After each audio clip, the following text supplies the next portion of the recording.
hingga masa yang sekarang. Jam biologis merupakan salah satu keistimewaan penting yang dimiliki setiap makhluk hidup, baik yang bersel satu maupun yang bersel banyak, seperti kita, manusia. Nah, keren ya? Jadi artinya memang bahwa sholat itu sudah diatur sedemikian rupa, disesuaikan dengan jam biologis kita sebagai manusia, yang tadi disebutkan sebagai bersel banyak. Yang bersel satu juga ya, mereka punya caranya masing-masing. Tapi kita manusia sudah diberikan 5 waktu sholat untuk beristirahat sejenak, untuk kalau menurut saya nih, untuk melakukan tadi self-healing. Jadi sholat buat saya ya merupakan aktivitas self-healing kita. Karena tadi kita punya ruang pribadi, punya ruang personal untuk langsung ngobrol, mengeluhkan segala sesuatu, atau curcol ya, minta pendampingan, minta pendapat itu kepada Sang Maha Pencipta. Nah, saya teruskan sedikit ya dari aspek medis dalam sholat ini. Ya, dalam bidang biologi, ilmu yang mempelajari perputaran atau perubahan aktivitas metabolisme makhluk hidup itu disebut kronobiologi. Kronobiologi secara khusus mempelajari dan menganalisis fenomena perputaran atau siklus yang berlangsung pada suatu organisme hidup dan penyesuaiannya dengan peredaran matahari dan bulan.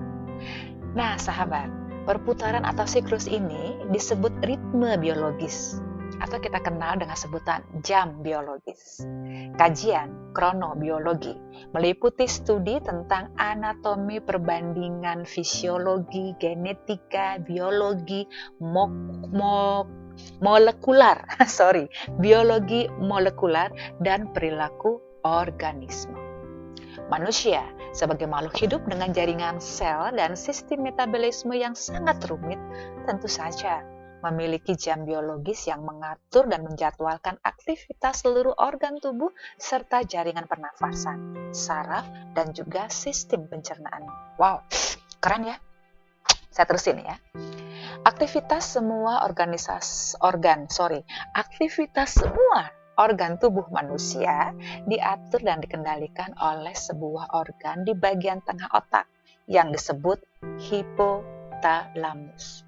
Kita sudah sering kenal ya dengan kata ini ya, dengan bagian tengah otak ini ya, disebut sebagai hipotalamus. Nah, sahabat, organ ini bekerja mengatur jadwal kerja organ-organ tubuh kita lain. Hipotalamus bekerja dengan menerima rangsangan cahaya. Di pagi hari, ketika matahari mulai terbit, cahaya matahari memasuki mata, kemudian sampai di retina, dan diubah menjadi sinyal saraf. Sinyal ini diteruskan oleh saraf mata kepada hipotalamus. Kuatnya rangsangan cahaya ini berdampak negatif terhadap kinerja hipotalamus dan memaksa kelenjar pineal agar menekan produksi hormon melatonin yang berfungsi merangsang rasa ngantuk. Keren banget ya? Masya Allah. Lagi ya, saya teruskan ya. Pengurangan hormon melatonin, mohon maaf ya, ini agak tersengal-sengal ya, mungkin karena suasana gloomy di luar jadi mempengaruhi saya. Tapi nggak masalah ya, insya Allah ya teman-teman ya. Oke sahabat, kita teruskan ya. Pengurangan hormon melatonin mempengaruhi penambahan tingkat kekentalan darah serta jumlah leukosit atau sel darah putih yang berfungsi untuk meningkatkan sistem kekebalan tubuh.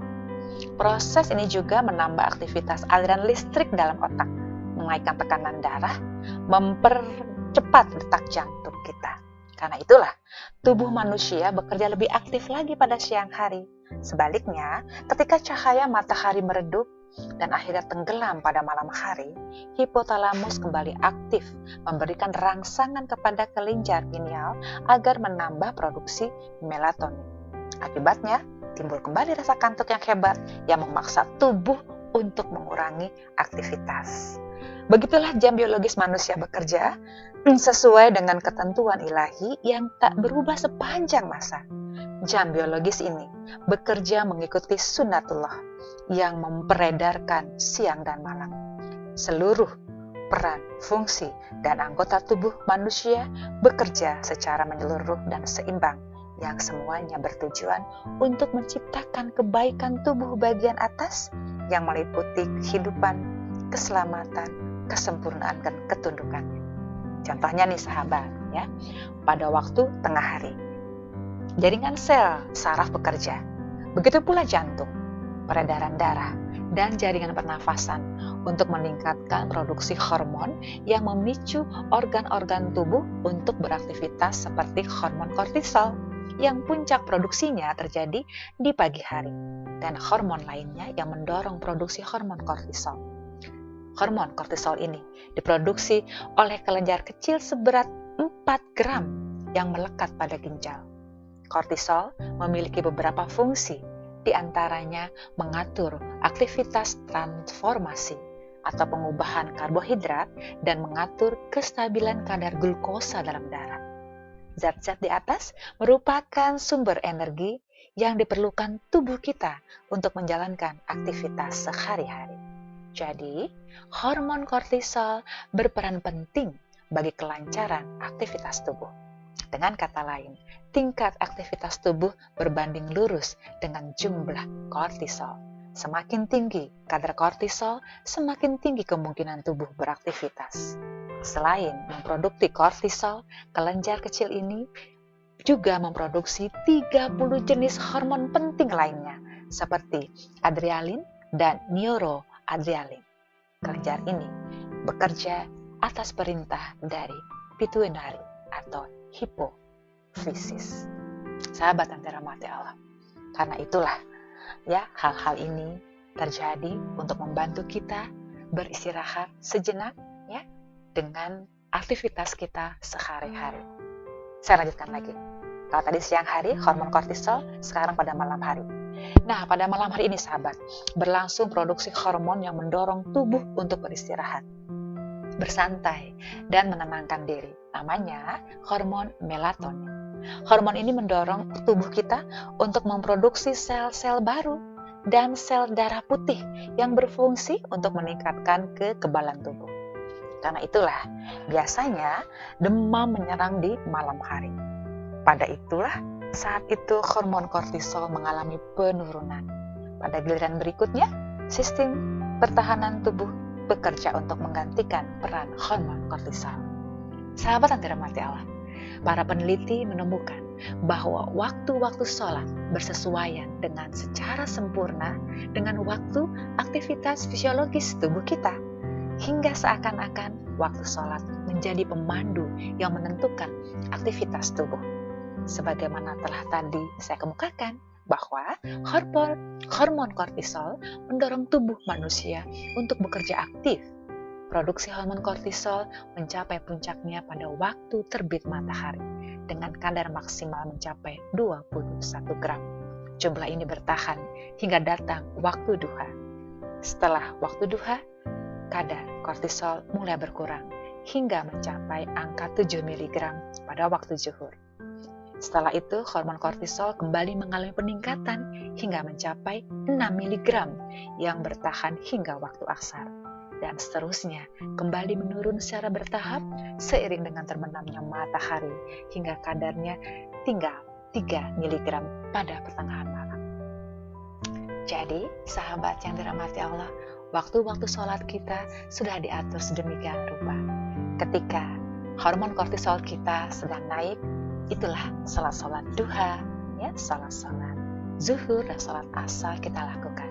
Ketika kemudian hormonnya kortisol mulai menurun, ya, dan kemudian timbul hormon yang disebut sebagai melatonin yang menenangkan kita. Kita masuk ke sholat apa tadi? Sholat maghrib dan sholat isya, kemudian sholat malam kita, ya, tengah malam kita di pertigaan malam, yaitu sholat tahajud kita, sampai kemudian pada sholat subuh kita. Sahabat yang dirahmati Allah, kita akan jumpa lagi esok insya Allah. Kita akan menjelaskan ya dari bukunya tadi Dr. Muhammad Jamal Az-Zaki ya tentang apa sih kegunaan waktu sholat-sholat kita. 5 waktu sholat kita ya. Sholat subuh, ya, sholat zuhur, sholat asar, sholat maghrib, sholat isya. 5 waktu sholat wajib kita. Dan ditambah dengan 2 sholat kita yang sering kita lakukan dan disarankan. Yaitu sholat apa? Sholat malam di pertigaan tengah malam, yaitu sholat tahajud dan juga sholat duha. Jadi sekali lagi sahabat yang dirahmati Allah, Tuhan sudah mempersiapkan kita ruang konsultasi paling keren sedunia dan akhirat. Menurut saya ya. Karena apa? Karena kita bisa lakukan kapan saja, di mana saja. Ya, jadi bisa di rumah, ketika Anda dalam perjalanan, bisa di hotel, dalam perjalanan bisa di stasiun kereta api, ya, bahkan bisa juga di atas pesawat terbang, ya, bisa juga dilakukan di atas kereta api juga bisa, ya, karena perjalanan cukup panjang, ya, 8 jam, 10 jam, 9 jam, boleh dilakukan di sana, ya, dan juga bisa dilakukan di mana lagi? Bisa dilakukan di masjid, akan sangat baik, ya, Masya Allah. Buat yang perempuan cukup di rumah, ya, di kamar kita, ya, di tempat kita yang sering berinteraksi dengan Allah Azza wa Jalla, itu beda sekali, ya, suasananya pasti beda sama ketika kita sholat di masjid, ya, beribu orang datang, ya, beratus orang datang, beribu orang datang, berjuta orang datang, setiap hari, setiap pekan, ya, setiap bulan, setiap tahun, doa-doa numpuk di sana, auranya pasti insya Allah bagus. Begitu juga ketika kita memiliki tempat tersendiri, ya, tempat kita bermunajat, tempat kita berkhawat, ya, hanya berdua aja dengan Allah Azza wa Jalla. Anda cari di rumah Anda buat itu. Nanti kalau Anda sedang susah hati, Anda sedang tidak nyaman, juga anggota keluarga lainnya, datang ke ruangan itu. Ruang di mana kita sering berkomunikasi dengan Allah Azza wa Jalla. Hasilnya, insya Allah berbeda. Anda akan mendapatkan ketenangan, Anda akan mendapatkan vibe yang suci, yang murni, yang bersih. Anda nggak percaya? Coba aja, lakukan sekarang. Saya sudah loh. Nanti kalau Anda sudah lakukan, Anda cerita ya. Tulis di DM di sini. Oke? Terima kasih, kita akan jumpa insya Allah esok, jumpa lagi dengan materi yang berbeda. Tetaplah bahagia walaupun stres sedang menguji Anda sekarang ini. Bahagialah dengan stres. Assalamualaikum warahmatullahi wabarakatuh. Bye-bye.